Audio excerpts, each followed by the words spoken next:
What is good, everybody? I am so happy to be here with you on this glorious Sunday here in Columbus, Ohio. Finally got some rain, y'all. It's been like we've been in Arizona for the past month. We have not got any rain here in Columbus. Our grass is dying and brown. It's ridiculous, but I'm happy we got some rain. Do me a favor, hit that like button if you have not already. That thumbs up. Also, consider subscribing. Hit the bell notification so when we go live, it goes on your phone, pops up, ding, shows you that we're about to go in. So thank you for that. Also, guys, got a lot to talk about. It's a bye week, a lot of big games happening this weekend. A lot to talk about. Obviously, you see the thumbnail for the video. We definitely gonna talk about that Michigan-Nebraska game and what's coming with Ohio State at Washington. But I wanted to ask y'all, what did y'all do for the bye week? I'm going to quickly show you guys what I did because there was a lot of events. A lot of smart Buckeye fans planned their weddings or events for their bye week because that's what you should do. And so my good brother Mike Patterson, I've been to many weddings, but I've never been to a vow renewal ceremony before. And this was my first, and it was absolutely incredible. Congratulations to Mike and Adrian Patterson. There they are. They renewed their vows after 25 years. It was glorious, absolutely amazing. Here's their lovely family, their kids, cousins. Just a dope event. Here's your boy right here, suited and booted. I don't get to, throw in a suit too often, but it was good to do so. And there's my guy. I always talk about these guys from my chat on this show. There's Carlos Ridley on the far left. There's Mike. And there's Deontay Marshall, the brother of Jalen Marshall, who's been on the show.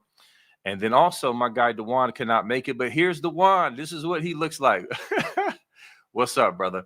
Just wanted to show love and shout them out. What did y'all do? Was there any weddings, any events?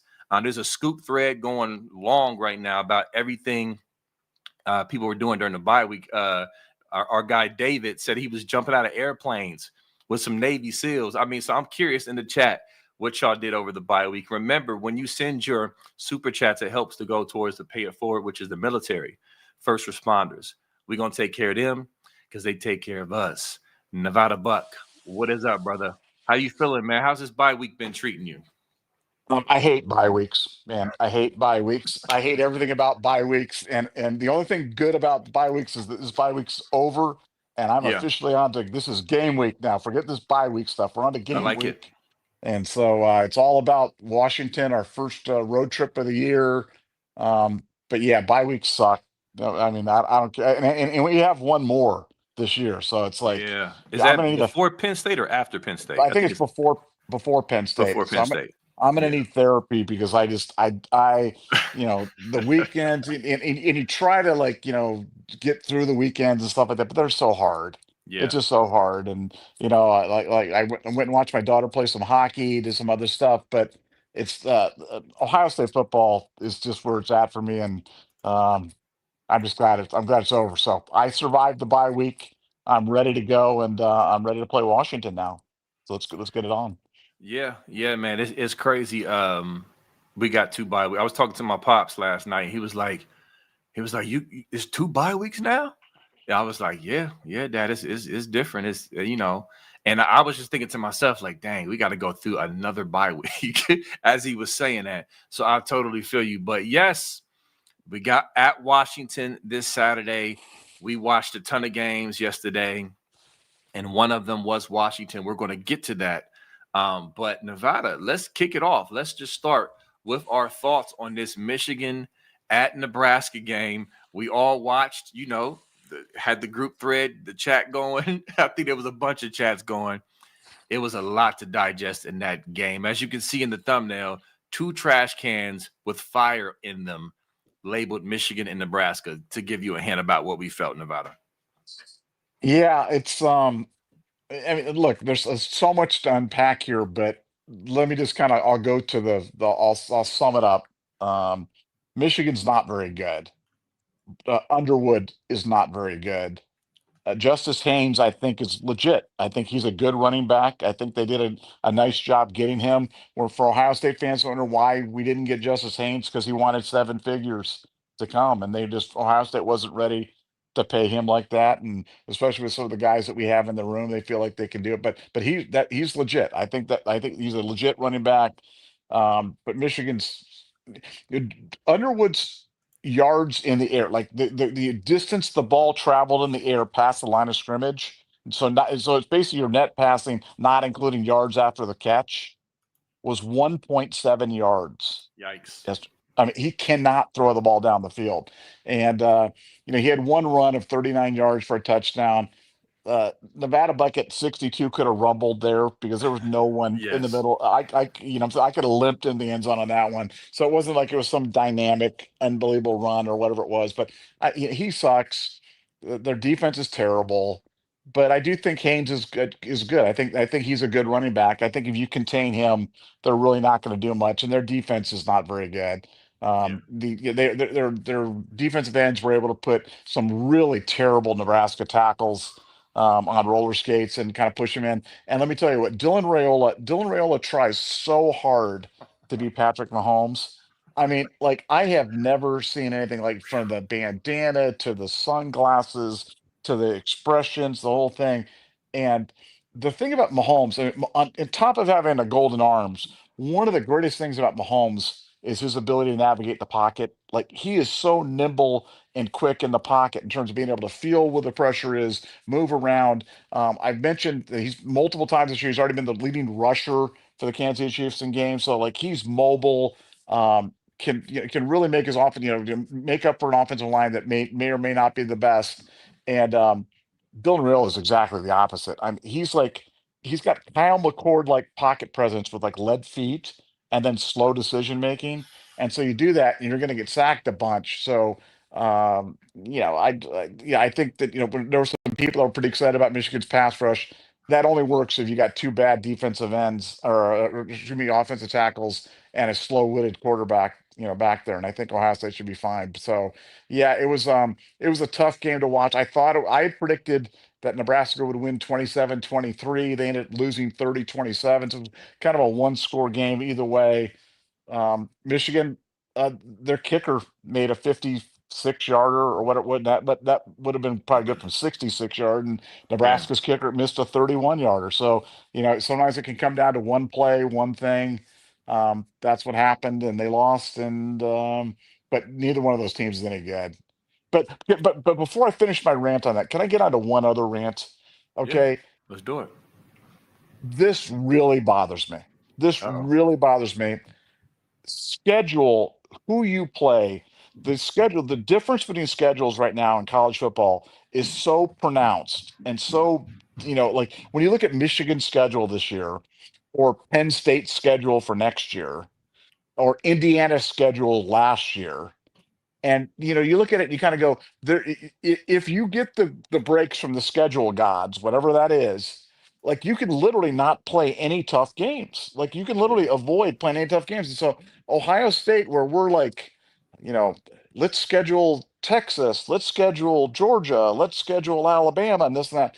I mean, I can't tell you how dumb that is to do it. And it's great this year because we won, but heaven forbid one of those years comes where you lose, and then you throw on top of that games against Penn State, and games against Michigan, and then games at Washington and at Illinois, and it's like we are making it so hard where these other teams, like I look at like Michigan's schedule, like they play one, at USC, Yeah. at Michigan State. Every other game is trash. Their schedule is just complete utter trash, and it's like I don't know why we're doing this, or we're doing it the harsh way, because it almost feels to me like the playoff contenders and who makes the playoff and who doesn't is almost determined preseason by the schedule makers, and then everything else you're That's how just it feels. Yeah.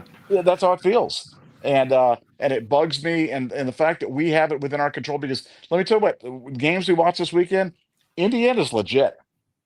Indiana's good. They got a quarterback that was a quarterback from Cal who completed 67% of his passes last year at Cal. Yeah. So, so he's good, man. And they just thrashed Indiana badly. But I don't think, how many tough games does Indiana play this year? I mean, I don't know what their schedule looks like, but I'll pull it up right now. you can call it up right now. I mean, I don't know what it is, but like Michigan avoids they don't play Penn State. They don't play Oregon. You know what I'm Right. saying? Like, come on, man. Like, it's crazy how the schedule maker kind of does this stuff. And I'd really like, I don't know who Indiana plays, but they may run the table again this year. Here we go. All right. So they got at Iowa, which is a win. A Yep. win. Now here we go, Nevada. They're at Oregon. Okay. That's legit. So I mean that's going to be a banger, I think. And then they got Sparty at home, UCLA dog crap at home. Now I was going to ask you, and I'm getting ahead of myself, but so be it. At Maryland, is Maryland? I know Mm-mm. they're not a playoff team, but Maryland stinks. are they scary enough to be tricky on the road for anybody right now? No, it's just they played Wisconsin, who is just impossibly bad. And like, Yeah, God bless Luke Fickle. We talked about this before. We had shows before where we're talking about, ex Buckeyes and who do you want to be the that's next right. Ohio State coach? And it's Yeah, like, Luke, no, no. Great defensive coordinator, great right. Buckeye, tough guy, not Yeah, a great head coach. yeah, yeah. So and then at Penn State, so they got a couple Okay, of okay, that's legit. I'll yeah, give that to him. they got two legit bangers left on the schedule. Then they, of course, Wisconsin at Purdue. So that's harder than last year's Indiana schedule. I mean, they had us and who else? Nobody, nobody. Exactly. Yeah. So what you mentioned Indiana, and then Michigan. I got their schedule pulled up now, real quick, and I'm going to respond to the Michigan-Nebraska game in a minute, y'all. But I wanted to address this while we're talking about it. Because yeah, I was talking to my buddies about their schedule. I think there's some games because again, Nevada, Michigan's not good. No, They're they're not not good. good. No. So let's keep that in mind as I share my screen and show their schedule. So these are the games I think they have left that are potential losses or just at least potential losses or losses at USC. They look good enough to at least have the offensive firepower to beat them, to beat Agreed. Michigan. So there's that. At Sparty, Yep. Sparty traded blows with USC a little bit. Aiden Childs, he has talent, and of course Nick. Why do I always forget his name? Mark. What's his last name? Marsh. Marsh. I mean, at home, I think that's a losable game. Now, let me ask you about this one. They got Washington at home.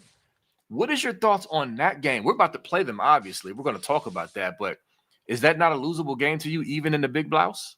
I don't think Washington's very good. I know Okay. people Okay. got excited about them, beating Washington State, but I don't want to spoil but I'll bury the lead. Washington State is impossibly bad, Terrible. like Yes. terrible. They, And mm, Washington was only up 28-21 into the third quarter. So, like, that let's reminds keep me. let's keep it now. Does the transitive property work in games, like just because A beat B does B to beat C? It does not work that way. And every game's an independent trial and stuff like that. But I'm telling you, Washington just does not have a lot to offer. Yeah. Texas North was it Tech? Yeah, North Texas beat Washington State 59-10, y'all. Do y'all hear me? I was gonna get we're kind of hopping around, which is cool. We're gonna go with the flow. I was gonna get to this later, but we on it now. Like Washington State is bad. So to your point, I love that. Here's the thing, Buckeye fans. Here's the thing, and we'll get back to Michigan's schedule real quick. I'm glad that there's two things happening here, Nevada. One is that I believe the Buckeyes and the coaches are taking Washington very seriously. I think even with the potential fool's gold of who Washington is, it will help bolster us to be prepared. Because even if a team is not that good as they seem, they still have enough weapons to, if you come in there sleepwalking, they'll make it difficult for you. So there's that. But again, on the flip side, as we kind of drill down and examine things, Washington doesn't have an impressive win. Their defense is not really good.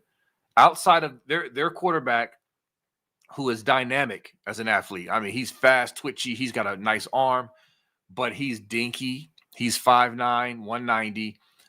They need to hit that dude as much as possible.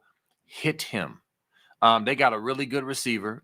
Boston, I believe is his last name, number 12, 6'4" receiver. So that'll be a test for our DBs. And then their running back, number 1, I think his last name is Moore. He's good. He's impressive. So their quarterback, running back, and receiver, all really good players. There's going to be a challenge to stop them. But overall, defensively, we're going to pound them. I don't care if their corners are 6'4". Can they cover all receivers? Anyway, point is, I agree with you, Nevada. I think with Michigan, I don't know if Washington can hold up against, even though this is a light comparison compared to what Michigan has been in years past as far as their lines, because I don't think they're great, but I think they're better than Washington. So if Washington can come in there and just score points and just be dynamic with that quarterback who Michigan has struggled with, athletic quarterbacks, I think they have a shot. But if they're undisciplined and they can't stop the run like ever, they're going to lose that game. I agree. Does that make sense, Nevada?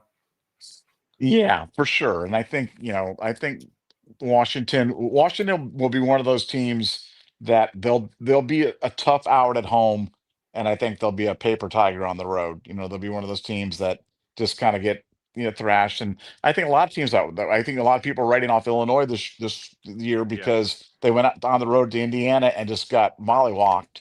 But let me tell you what, they'll be a lot different at home.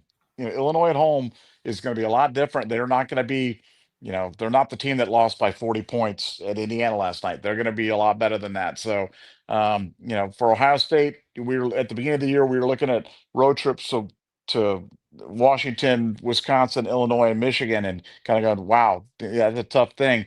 The Washington trip looks a little less daunting, even though it's the first trip on the road for Julian Sane, which you just hope that the quarterback can handle it, because, I saw Jordan Love really struggled today against the Browns, and it's not like Jordan Love's a first-time starter, just their first time on the road this year, and they really struggled with the crowd noise in Cleveland, which is not known as one of the more rowdy places around. So, do I think Julian?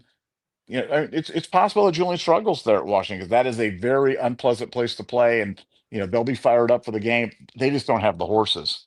And then the Wisconsin game, Wisconsin's really bad. So I mean, really, really bad. So at least that took those two off the thing. And then you've got Illinois, and then you've got Michigan. So I think we've got a couple of challenges there. But if we can get this first one out of the way, is so important, because you get this first one out of the way, and the chances of us having a bad season is pretty much over, because we're not going to lose at Wisconsin. We're not going to lose. I don't see us. We're not losing. This is one of those potential losable games, and you just want to get it behind you. And I don't care whether you win 17-16, 13-10, whatever, 3-2, whatever, is just win, survive, and kind of move on. But I really think Ohio State's going to have something from Washington. I think they're going to really struggle to cover somebody like J.J. Smith, and they're you can't use comparative scores all the time, but they were literally 28-21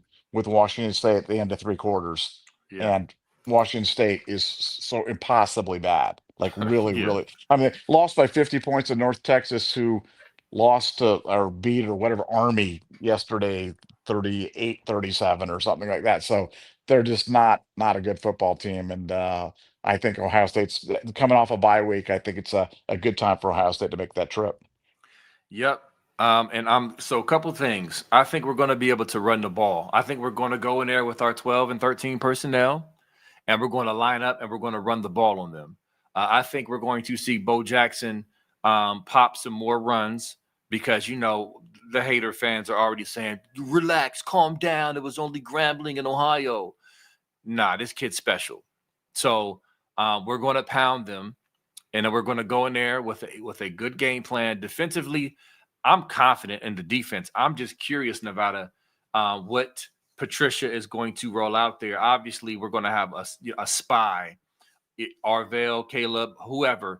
We're going to be spying there. We have to, because he's just too dynamic, and we got to keep him contained. Okay, he's not going to listen, y'all. For those who haven't watched Washington yet, he's not going to sit back there as a pocket passer and throw darts and just pick apart the defense. He's not going to do that. His athleticism scrambling, throwing on the run, making things happen on the fly, breakdowns in the secondary. That's how he gets you. But we have to be disciplined to keep him contained in the pocket and put pressure on him and just be opportunistic when he throws it up. And of course, we got to stop the run. They got a really good running back.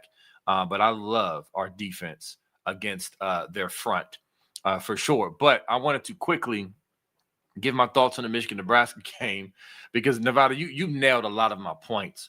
But the one thing I was just super frustrated with Raiola was his lackadaisical. I mean, he was just so lax in the pocket but not in a good way. It's like, dude, why are you chilling back there? You trying to be cool and dude, get up out of there. Your line is getting destroyed. Where is your awareness? Where is your pocket awareness? Speed it up, right? Because there was a few times in Nevada I lost count on how many times he should have taken off and just kept looking downfield, bought time, but no, he just stood there in the pocket and it's just like collapsing on him. But he had an out and he wouldn't take it, and he would just get down and just take the sack. You didn't have to take the sack if you just got out of that pocket and made stuff happen with your arms and your feet. You're a decent runner. What are you doing? So yeah, it's just like he thinks he's Mahomes.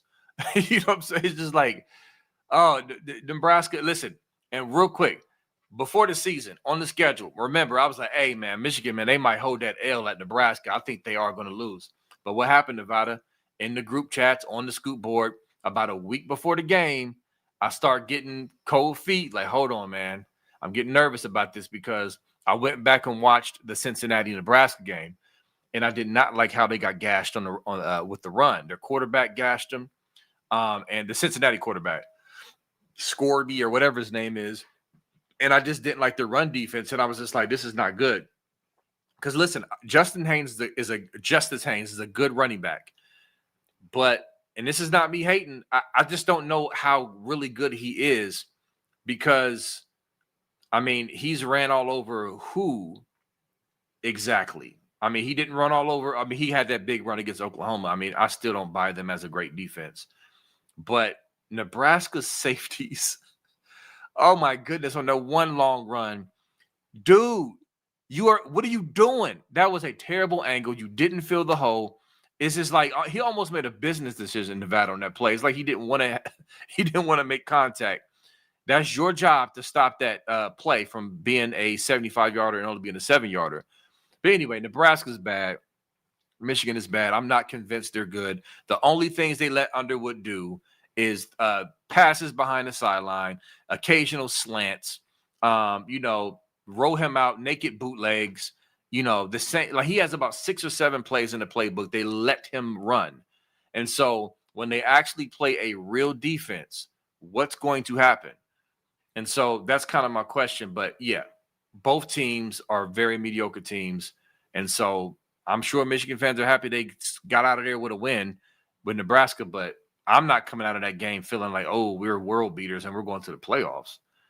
So there's that.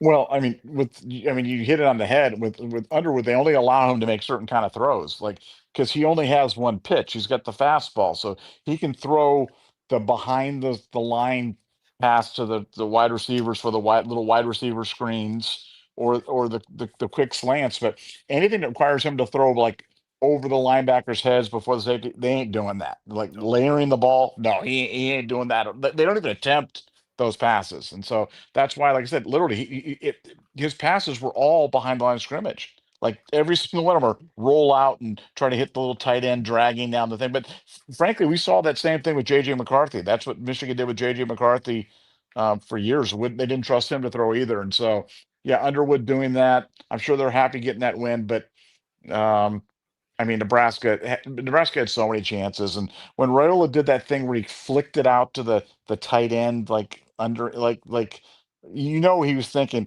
I'm making a Mahomes like play. I'm flipping that. That's what that was Yes. about. That's exactly. Yes. It was unnecessary. He didn't even need to do it, but it was just like, oh, look at me, look at my arm angle. I'm just doing it. I mean, he is such a poser. I mean, I honestly, I can't remember ever having seen anything like this before in my entire life. I mean, there's one thing to emulate a guy, to emulate a guy's style, or to emulate a guy's fashion, or how they play the game, or how they approach the game, but to literally try to be that person and try to take over their mannerisms and the whole Yeah, thing, it's it pathetic. it's pathetic. And it's so obvious. Like, I mean, I'm not imagining it, be right. Like you see No, it, like I see it, right? it's Everybody's literally. I mean, it's the biggest open like joke, running joke. Like we all see it. It's almost like it's in his. You know how something's in your head where you're like, man, if I got this out, this would be embarrassing. It's out. Like it's everything in his head is playing out before the public, and it's just yeah. like, dude, this is kind of creepy. And he still has trouble reading defenses. That first pick he threw, like, Oh, dude, the corner was right there. What are you reading? What are you reading? What are you doing? He's right there. Why would you throw that ball? It's just, and listen, I know Buckeye fans, some Buckeye fans were just crushed when Rayola flipped from Ohio State, the number one player, to Nebraska. Well, as we always say, there's not too many players who leave Ohio State and just completely make us feel like, oh my God, we lost this one. Peace. I'm glad. Now maybe he could have been better under Ryan Day's tutelage, maybe, but nah, we're good over here. well, and look, I saw those two up close and personal for multiple days at the Elite 11. That's the Elite 11 that Okay. Julian saying won, and it was like so obvious. Now Julian was just better than everybody that was there, but I mean Dylan was there. They were throwing right side by side, and you could just tell. I mean Julian's just different, man. He's Yeah. just different. He's just wired different, and this is going to be a good challenge for him. I think the Washington's is a good. That's a good place to cut your teeth on the road because you win that. That's a good road win. Tough environment. Longest road trip that we'll take in Ohio State. Going all the way to the coast, and but absolutely winnable game. A game that I think we put in as 9.5 point favorites, and I rarely say this early in the week or whatever it is, but I'm betting Ohio State. I think Ohio State is absolutely going to dog walk Mm, Washington, and I'm really wary. I understand the whole thing about road trips. I understand the whole thing about road games. I understand about trap games. I get all those things. I just think that we are overwhelmingly more talented yeah. than Washington, and I think Patricia, the stuff that Patricia and those guys have been working on, what they worked on last week, specific things designed to stop a mobile quarterback because everything runs through the quarterback at Washington, and if you can stop him, slow him down, then their offense just really, kind of grinds to a halt right there. And that's true for most teams, but especially for a team like Washington. Like when I say run through the quarterback, like they expect him to do it. It's not like Julian saying where we're like, Julian, just be a ball distributor, just be smart with the ball, put the ball in the right places. The Washington quarterback's got to generate the offense for him, Yep. or they're in deep, deep trouble. And I think Patricia's aware of that, and they've got some stuff cooked up to stop that. Yep, exactly. And so yeah, I mean, I like the placement of this bye week, getting Julian ready and getting this defense ready. It's and I also love Nevada that we already got people, I'm not saying it matters, but I guess it's still fun because I've seen multiple people, oh, Ohio State's on upset alert. And then they said Ohio State doesn't do well when they go out west. And I'm just thinking to myself, like, where's that stat? Okay, we lost by a point last year at Oregon off of two fluky plays and a technicality. I'm trying to think where else do we struggle historically out west. I mean, we've lost games out west. We lost to USC with Tressel. They blew us out there. I mean, but is there any validity to that? Oh, Ohio State struggles out west. I mean, we go to the Rose Bowl and we win there a lot. Am I missing something? We beat Cal. I know Cal's not that good, but help me. Am I missing something? Well, I think that, I mean, we have lost games out there, but the teams that we play, I mean, the teams on the coast that we played have traditionally been really good. Those games in the old days were all Rose Bowl games against great Mhm. Pac-12 teams. Or like I said, the occasional trip up to, out to USC, out to Washington, out to UCLA, where I think we've had some success. But I mean, Yeah, I don't think we've struggled anymore there. I think people just have this um preconceived notion that teams when they're traveling like that, that look, it's hard traveling out there, and I Yeah, know Ryan Day's kind of downplaying. He's like, look, it's a couple hours long than a trip out to, you know, Nebraska or wherever it is, but you're traveling three time zones, you know what I'm saying? And it does make a difference. Now, hey, Oregon did it, came into Columbus, played a noon game, which was 9 a.m. their time, and absolutely dog walked us all over the stadium back in 2021 or whatever. I blocked it out of my memory, but yeah, so it's not like it can't be done. And as we talked about coming off a bye week, we have no excuses. And that's the good thing about it is if you're going to face a trip like this, or if you're going to face a situation, um, you don't want it to be having come off a night game somewhere else and then got to go out there and do this. I mean, the schedule makers did us a favor from that standpoint of at least we're getting a bye week going into it, so we have no excuses, and yeah, we're so much better than Washington. And with the staff, this is a chance for us to prove it. I mean, if you're going to be a championship team, if you're going to be a Big Ten champion, if you're going to be a playoff team, you're going to be a national champion, you got to be able to win games like this. This is not a great Washington team. And now for our players, we talked about guys, who's on the hot seat right now, who's the guys have to step up. Well, I look at the running backs and say, well, James People, CJ Donaldson, Bo Jackson. I think you're right. I think this is a running back game. I think it's going to be about, can you establish the running attack? I think Washington lost their best defensive player, their linebacker, yeah, late in the he game, did. late in the game to an injury, so he may not play. And if he doesn't, Ohio State's got no excuse in terms of running the ball. They've got to do that, and I think that indirectly that goes back to the offensive line, to the right guard spot, specifically, and then to Julian saying, Julian, time to step it up. So I love these kind of challenges. I love these kind of put up or shut up games. And I think a rousing environment, because it's going to be rocking, man. Make no mistake about it. When you're watching them on TV, it's going to be loud, and they're going to be fired up, and they're going to be going for it. And that's going to be a big challenge for Ohio State, but I think we'll meet the challenge.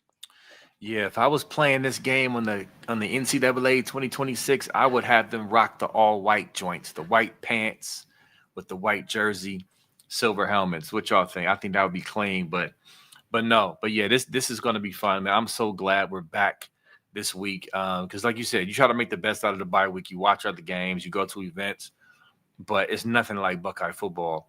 And so the fact that we got some people thinking, oh, this could be an upset, and Washington was so impressive against Washington State, who we know is doo doo, just makes it even more fun.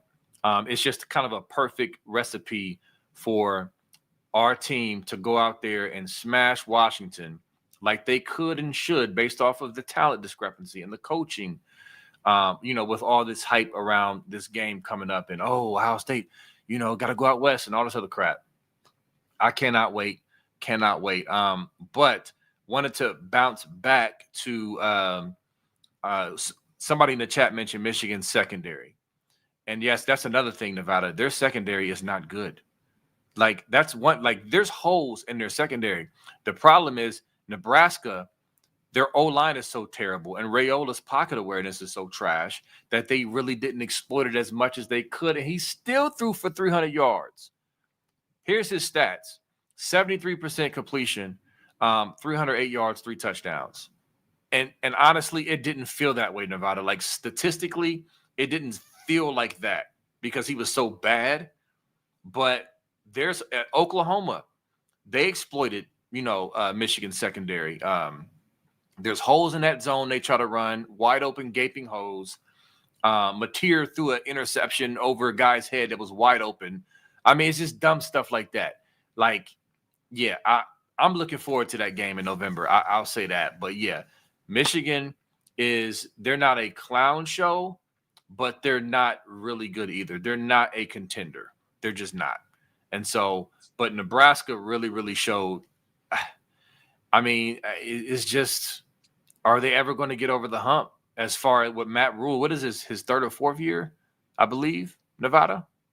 Yeah, it's just third or fourth year, and Yeah, I mean, the Rayola thing is just kind of a classic example of where stats, if you just look at the stats, you're like, man, Dylan Rayola played pretty well, 30 or 40 or whatever it was. And, three touchdowns and 300 yards, and then you start unwinding it, and you see, they got that Hail Mary at the end of the first half, Yeah, that which helped. That did help his stats.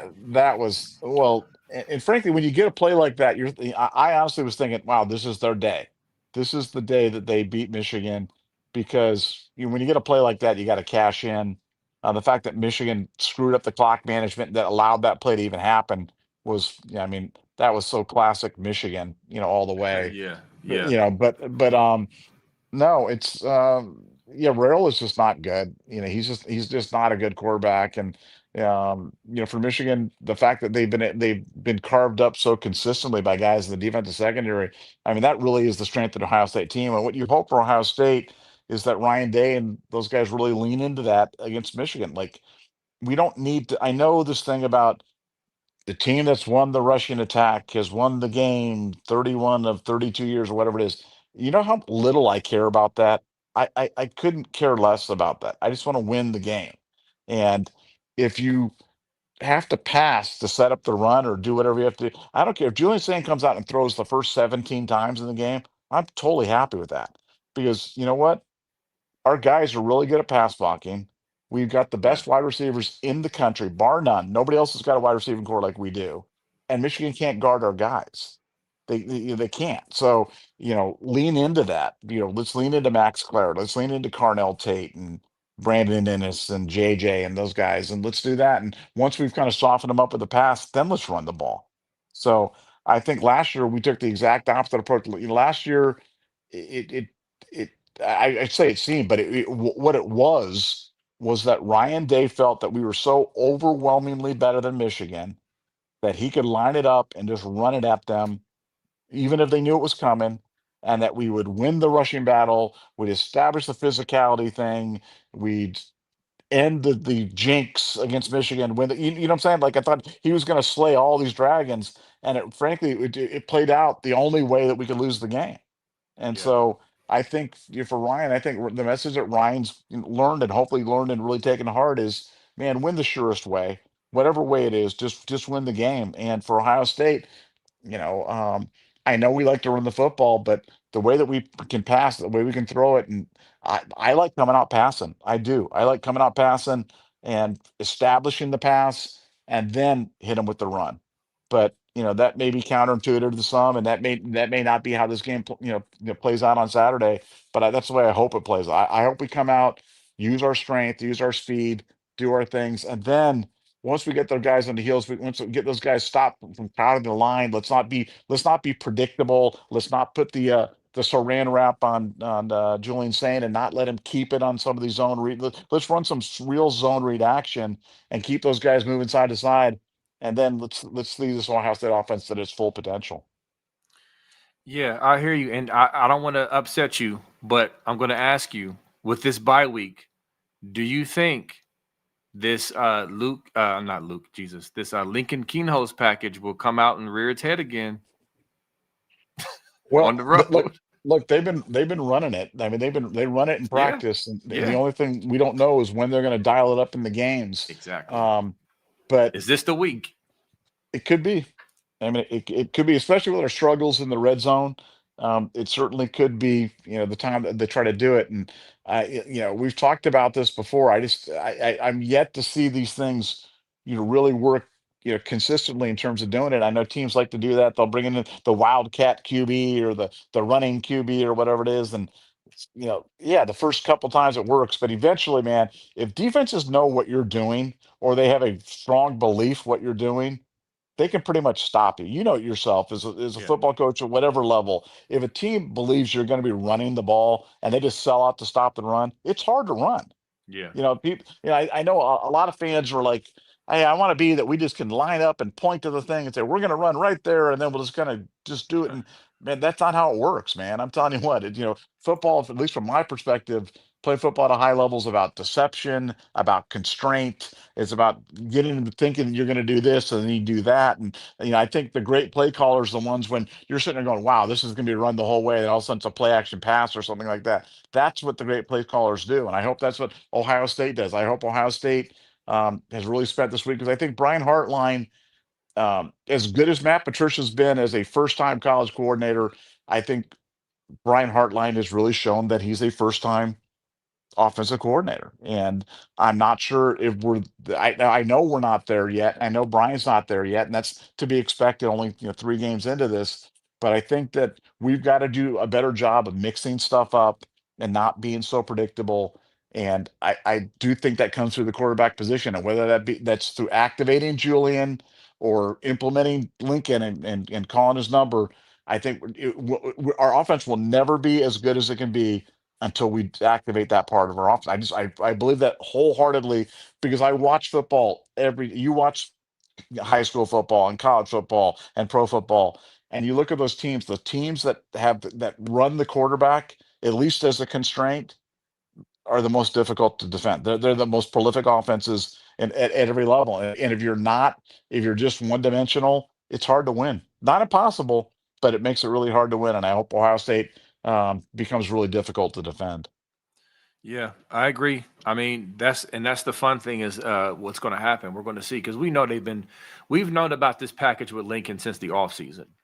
And so we were waiting to see it. We saw one little glimpse of it with this bye week. Will they have fine-tuned it for red zone situations? That's what I'm waiting to see. Now, Nevada, to your point, not a great history with it, but if they're running it, they believe in it. If they haven't scrapped it, they believe that it could work. So I'm hoping they're right. And like you said, let saying every now and then keep to where it's safe. You don't have to run him up the middle. Let him keep on the edge. If he gets tackled, he won't get gang tackled most likely. Teach him how to slide, whatever. I hear you within reason, because obviously you don't want Sam getting hurt. He's not a big guy, but can't just not let him ever do anything at all. So it's going to be fun to see what happens with this game plan. I mean, listen, I said we're going to come out in 12-13. I think the whole 12-13 personnel, this tight end room, they love it. They're going to lean into that. But will they come out, 4 wide receivers, spreading it around on the road? I don't know. I mean, I would love that because I think we're very capable with our pass pro and obviously our receivers and Sayan's ability to throw. I definitely think we can do that, but I don't know. I think the safer bet is to come in, try to pound them, move the ball, grind them out. They're smaller than us. They're not that stout up front. I can see that philosophy. But either way, just get the win, baby. But And you go know what ahead. I'm concerned I'm concerned about that philosophy because we've seen this play out before. Okay, Ohio State lines it up, first down, line up against a smallish Washington defense, and we're lining up, and we bring in 2 tight ends, and we run off tackle, and they put 9 guys in the box and Right. stop it, and it's 2nd and 10. You know what I'm saying? And then we Yeah. try to again run it, and we get 2 yards, and now it's 3rd down and 7, and now you're in an obvious passing situation and you know what I'm saying? Like you're just Yeah. doing it the hardest possible way. And I loved to me the greatest trickeration that I'd ever seen in football. Both of them were Jim Tressel. Both of them were even better than Ryan Day's or Urban Meyer's 63 points on Michigan or whatever it was in terms of kept running those crossing patterns that Michigan couldn't guard. But was the Rose Bowl against Oregon the year when we beat them with Terrell Pryor as the quarterback, Yeah. when he was throwing it all over the place there, and he hit Posey at the end, and won that game. And second was the '06 game, Yeah. the great game where he comes out and he goes 5 wide. They had gone Yep. 5 wide all year, and it's Yep. like, are they going to line it up and throw it against this great, unbelievable Michigan defense? Nope, 5 wide, empty backfield with Troy Smith back there throwing to Yeah. the 5 wide receivers. And it's like, man, like I, I'd like to do that. You know what I'm saying? Like, come out and just be like, Yeah. "You're watching. You guard us. You guard it. We're gonna go fast and we're gonna go wide and we're gonna be." I wouldn't, like I think when you play football in a phone booth, you you allow the lesser team to stay in the game because our athletic advantages are enhanced the more space we play in. You know what I'm Yep. saying? Like if you give JJ space to play in, he's a problem. You know what I'm saying? But can they if they put 8 guys or commit 8 guys or 9 guys in the box and just have bodies flying all over and stuff, it doesn't matter how much bigger or stronger you are than them. There's just too many bodies to run it up inside of that. And I think that Ryan, if I've had a criticism of Ryan in the past, it's been that sometimes I feel like we just try to prove something. And I don't know if that's Ryan trying to prove something or some message he's trying to do the team or whatever it is, but I think when we get off the slow starts, that's what it's rarely that we're coming out throwing the football and that gives a slow start. It's when we come out and we run into massed fronts right off the bat that we have a problem. And I think let me give you a different example. Last year at the Rose Bowl, I don't know if you remember the first play of the Rose Bowl last year. First play of the Rose Bowl Oh, G. last year was Scott. G. Scott. They ran the wheel route. You know what I'm Yeah. saying with that? And it's like, holy guacamole! Did not see that coming. Do you know what I'm Yeah. saying? Like that, and then it set up that pass to JJ behind the line of scrimmage. He goes, takes to the house. But like when you're watching that, you're like, oh man, That was like beautiful. that was beautiful. You know what I'm saying? That's what I want to come out against Washington. I don't want to come out with just let's run Dave into the left side, let's run Dave into the right side, and then Dave. third and 8, let's put Yeah. Julian Saint back with that crowd going crazy and screaming and make him try to complete a pass and tries to do it. Let's come out with our hair on fire like we did against Oregon in the Rose Bowl and just put it on them. But that's just my humble opinion. No, I feel you. Listen, I feel you. And it's just, but again, Hardline wasn't the OC last year either. So is it a situation where, because here's my conflict.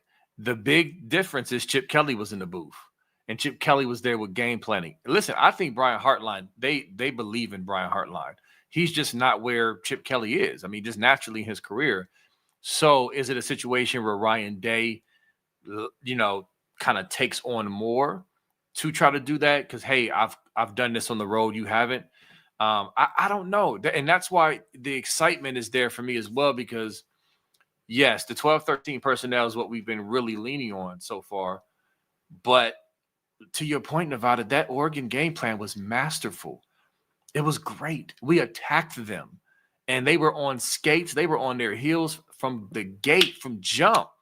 And so I would love to come out and attack them 4 wide, and then have Max Clare out there, and and just attacking, and basically run off of that, and then pop them with the run with their defense, backing up, and their D coordinator really scrambling, trying to dial something up to stop the pass, and boom, here we pop them.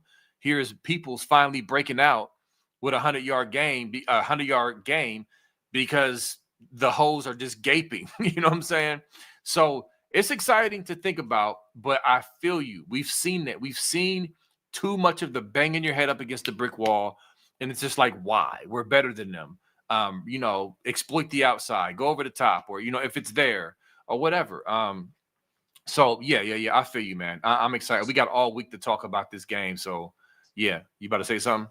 Well, just kind of like go back to the Ohio U game. And the Ohio U game, if we're honest, that wasn't like some virtuoso performance by Ohio State. We Right. struggled in parts of that game, and when we struggled, I felt it's like when we were predictable and kind of beating our head against, running into those mass fronts. You know what I'm saying? And you know, if we do that, we're going to make our running backs look average. We're going to make our, offensive linemen look average, and we're going to keep watching. The longer Washington can stay in the game, the more they believe. And I think that if you can just, take them out of their comfort zone, I think, for those guys to have to force them to cover JJ Smith.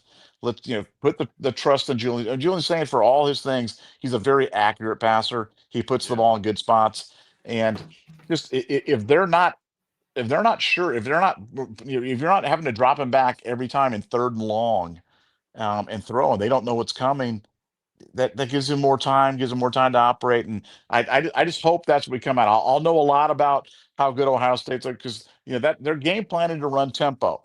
They're game planning to go fast. They're game planning to whenever Washington's substituting to run to the line and do something. They're doing some interesting things with that. But will they let it go when the bullets start flying on Saturday? And I hope they do, because if they do, I think it's going to be a long afternoon for Washington. Let me ask you this real quick, and we can kind of touch on. I wanted to mention Illinois, Indiana, one good time before we get to super chats. But Nevada, I'm gonna ask this, and I want you to tell me if this is a fair statement. Is it fair to say?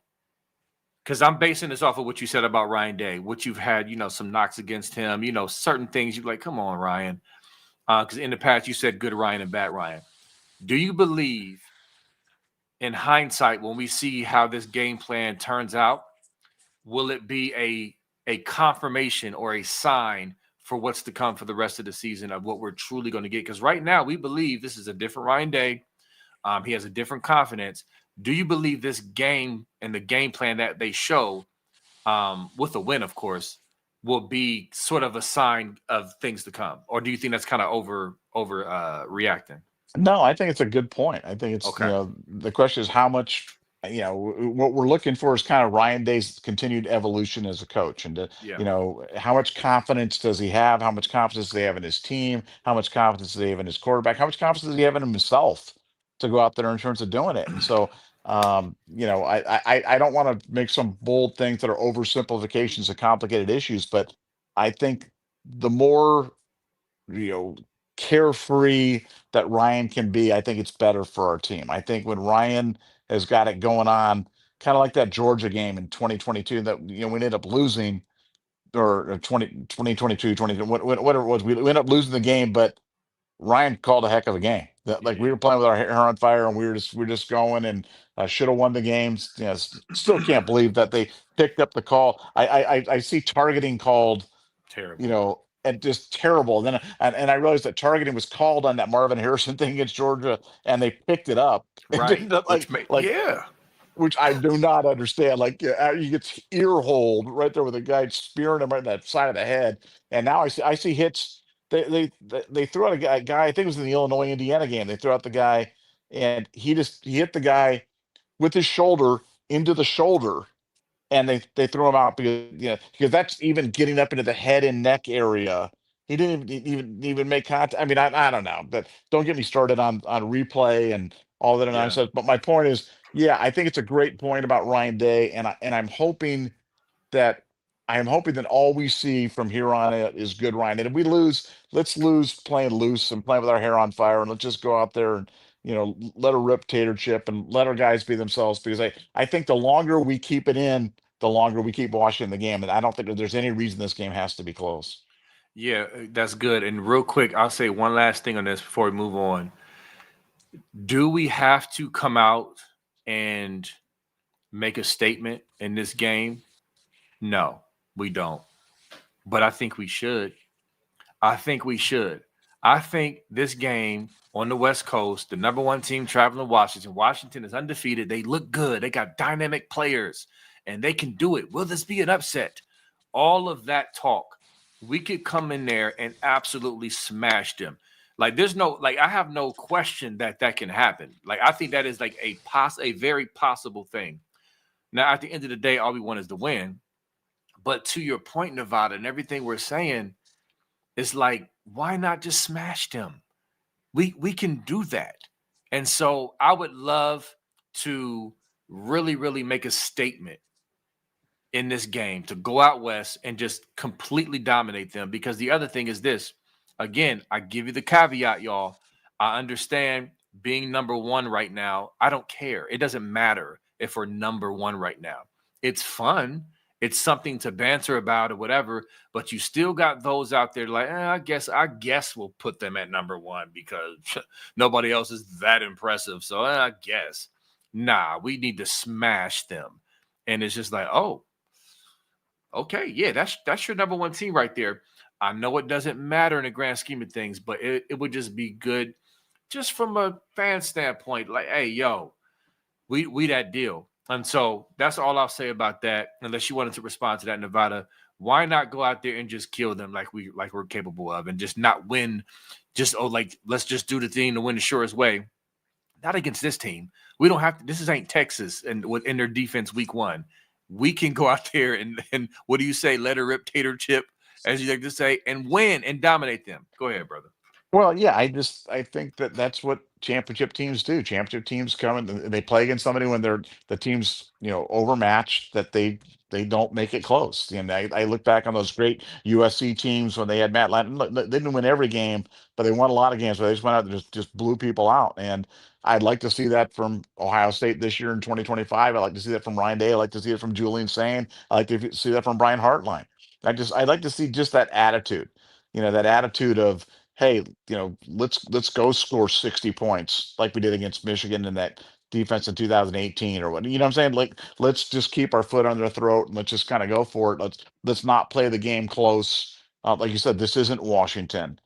Or excuse me, this isn't Texas. This isn't a great defense that we're playing against. So we don't need to show, like, what's it, like, respect all but fear none. We don't need to show fear against a team like Washington. We can respect them, but we don't need to fear them. We need to Right. go out there and play our game, and hopefully we get that from Ryan. But I think your point was an excellent one. I think we'll learn a lot about Ryan's evolution of where he's at on that scale and of confidence with his guys this weekend against Washington for sure. Yeah, definitely. Because one thing about Urban, he was not perfect. I love Urban; he's great, but he was known as a killer at times. Like, you feared Urban Meyer, and to me, this is one of those games. I think we come out there and beat them 42-13 or something in their home crib. Like, I don't know. I just really want people, because Ryan Day does not get the love he deserves. He still gets hated on. He still gets downplayed, and that needs to stop. Just from my personal fan standpoint, just win the game, sure, but that's just where I'm coming from as a fan. So, you know. But I was going to mention before we get to the super chat, Indiana, Illinois. So real quick, Nevada, that was probably the most shocking game this entire weekend for me, unless I'm missing something that's more obvious. Clemson was losing to Syracuse was not shocking to me, because we could all see these past couple of weeks they're just overrated. They're just not that good. And so them struggling against Syracuse, and Syracuse is getting better. Their program is getting better. And so I wasn't surprised by that, but I was surprised. I thought it was going to be a dogfight, and I was hoping Illinois would pull it out because I want them to be undefeated when we go to Champaign. But I was surprised, Nevada, by 60 burger on Illinois, bro. Like, what did you think about that? Well, I only had three bets this weekend. I had Texas Tech plus points at Utah, and they went outright. Mm, I had Maryland plus 10 against Wisconsin, and they went outright. And yeah. I had Illinois plus 7 against Indiana, and, Mm. and they lost by 40. So yeah, yeah, Yeah. I thought that was going to be. Illinois was one of my. I really thought they'd be good, and Yeah. yeah, they weren't. Now, I still believe Illinois is a good team, but I Yeah. think Indiana's a really good team.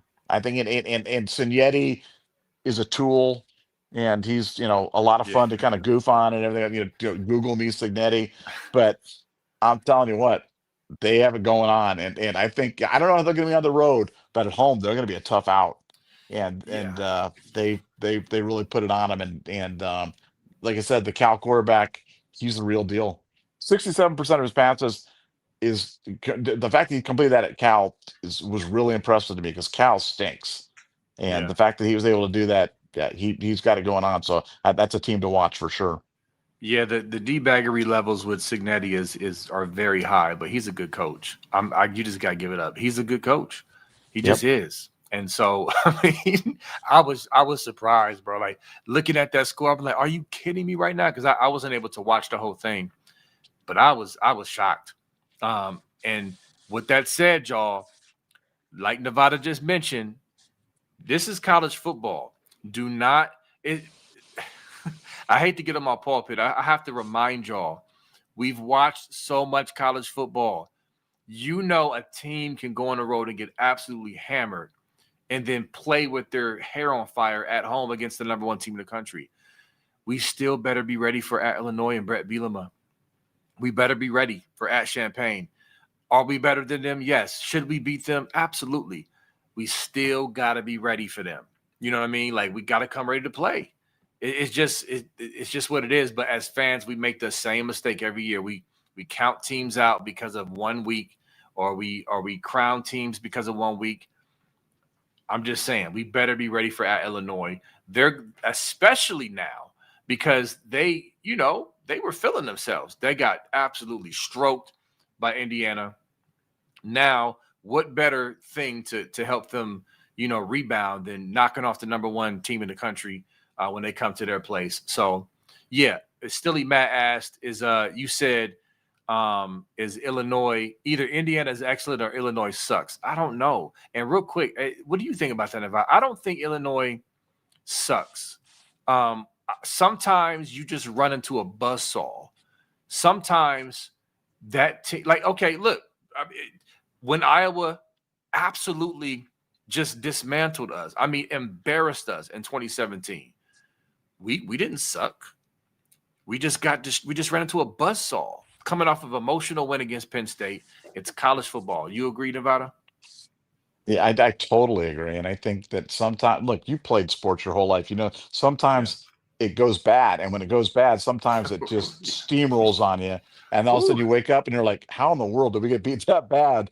And it had a couple of plays gone differently earlier in the game. Maybe you stay in the game. And, people don't think that can happen in a 40-point game or something. But, if you get ahead, you start playing differently, you play with a different level of confidence, man, things can be completely different. So, no, I think Indiana is that good, but I think Illinois is way better than that. And I think they ran into a buzzsaw of a big night. Indiana was on a roll. Everything Indiana was doing was working. Illinois' best defensive player got kicked out of the game. Just a lot of bad things happened for him. But I think I think Illinois is going to be our toughest road game of the year. And I think that's going to be a game we're going to be happy to walk out of there with any kind of a victory, no matter by what score. Yeah, we've seen this too much. And yes, if you played sports on any level, I don't care. Like I played football and basketball most of my life. Okay, we blew teams out that maybe we weren't supposed to beat, and we got blew out. And you know how it feels. Is like, what in the world happened? How did we get beat this bad? It's just like what's going on? It's like you're in shock. And then when you're blowing another team out or just really dominating, it's just like the other team doesn't know what hit them, and then it spirals. And so it's college football. It's young kids. Teams have their guys prepared to play, and it just happens. And so, yeah, I'm just saying, don't overreact week to week. We've seen this too much. Ohio State has lost to some teams they had no business losing to. It happens all the time. So, and Ryan Day knows that. So anyway, but we do got some super chats and let you have something to say about that. No, look, we've all been fans too long to take any game for granted. Let's just get this one off. But let's not make it close, man. Let's not let them keep the game close. Let's take it to them. Yep, it does not have to be close. All right. So Mitchell Smith, thanks for the 5. I watched the Washington State game last night. It was hard to watch. Washington defense was playing man and getting cooked. Brandon Ennis coming out party. I do think this is a game he could be coming out like for real. And listen, Hartline, he hears the noise. Because here's the thing. I'll say about Brandon Ennis. And I know I've been pegged as the Brandon Ennis apologist by Ian. What's up, brother? I'm just messing with you. That was a jab. Pop, a little jab for you. But no, I do. Brandon is a guy that the coaches love. Brian Hartline loves Brandon Ennis because he's selfless. He's a leader. He's a captain. He's willing to do the dirty work. He showed last year in some tough spots that he was able to step up and make a play in the national championship game against Penn State on the road. Is he some dynamic speedster who's going to take the top off the defense? No, but he's a guy who they feel is reliable, and they do want to get him worked in. But you got Jeremiah Smith and Carnell Tate, Max Clear. It's tough. So with that said, don't think Brian Hartline doesn't hear the noise. He was asked by a few reporters last week, Nevada. I'm a press conference boy. I watch all the press conferences. What's going on with Brandon Ennis? No targets. And stuff like that. Don't think he doesn't hear that. And his love for his guy within the game plan, being able to exploit what Washington might do, hitting Brandon Ennis underneath, even more, orbit motion, giving him the ball, handoffs like we showed on film a couple weeks ago. I can see him being a part of this game plan with them overreacting to our guys outside and hitting Ennis, over the middle and underneath. So I think that's a good observation, Mitchell. What you got on that, Nevada? Well, I think for Ohio State, they realize that they've got to solve the number 3 wide receiver problem. We only Yeah. had wide receivers 1 and 2 catch the ball against Ohio U. Can't continue on that way. You have to do better than that. And I agree with you. I think they want to get the ball to Brandon and they want him to be that guy. And for Ohio State, that's going to be a big part of the thing. And Washington does love to play man. So when he loves to play man, it's a perfect Ooh-wee. chance for him. So Yeah. let's go get it done. Yep. Exactly. So, yeah, I'm excited. I'm excited, man. But I would love for Brandon to come out because and do some things because I mean, he's a good kid. I think he's better than what we've seen or not seen yet. I don't think he's been bad. He's just not Jeremiah Smith and Carnell Tate. And again, last game he had 0 targets. So hopefully he gets into the game early. But anyway, listen. Great show, great day of NFL. My Browns won. I look Nevada. He likes the Browns and Green Bay's his team, but he likes the Browns too. You know what I'm saying? But that was a tough loss for a Packer fan. Like, listen, I'm laying there in the bed, Nevada, watching this game. I'm like, oh, hold on, is something goofy about to happen? When it was 10-0 before the interception. Well, actually, no, it was 10-3 when Delpit got the interception, and I was just like, hold on, man, what's about to happen? And sure enough, some really good games today. I think there were 3 or 4 games, NFL games today that had block kicks, including the Browns game. That's crazy and unlikely. But anyway, you got anything to say about that before we Yeah, bag out? I mean, special teams, man. Special teams never matter until they matter. And today, Yeah. and yeah, 3 games flipped on special teams plays. And yeah, I'm a Packers fan. I'm a Browns fan, lifelong Browns fan, but I was rooting for the Packers today and kind of heartbroken today. But got to get over it, move on, and let's go Bucks. Yep, that's the NFL. Speaking of Let's Go Bucks, yes, Emeka Ibuka is a beast. He's been killing it. Hope he does get Rookie of the Year, but we'll see. Long season left to play. But listen, great show per usual. Love you guys in the chat. You always go hard, and we will see y'all tomorrow. Go Bucks and beat Washington. Peace.